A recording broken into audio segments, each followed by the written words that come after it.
Former Arnett Gardens player Kimani Arbourine has expressed deep regret for his actions, which resulted in him being released by the club due to a fight with spectators in the Red Stripe Premier League last month.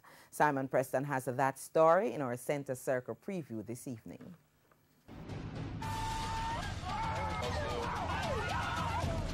The 22-year-old midfielder was released for these actions on September 22 in an away fixture against Malines United at Drewsland. After being substituted in the 80th minute, Arbourine took to the stands where a verbal altercation turned physical and he was eventually shown the red card. But why did he feel to need to jump over the fence?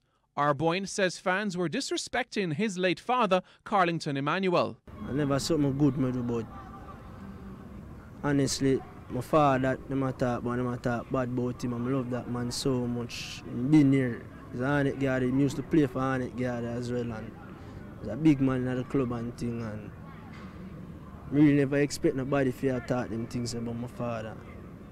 Kind of trigger me off.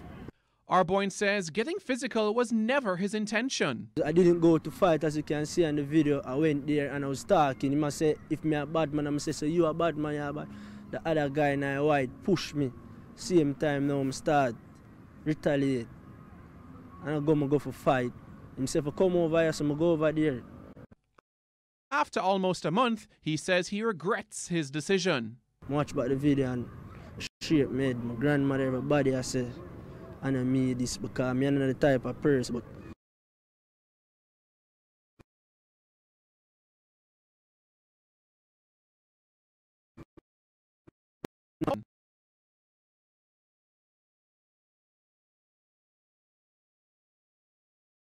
the coaching staff, the coaches, the minister, I want to say sorry to my family, my friend, them.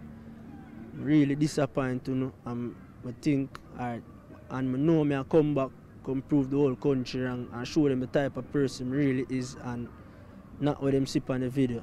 And you can hear more from Arbourine and his plans to get back into football on Centre Circle this evening at 9 o'clock. Simon Preston reporting for TVJ Sports.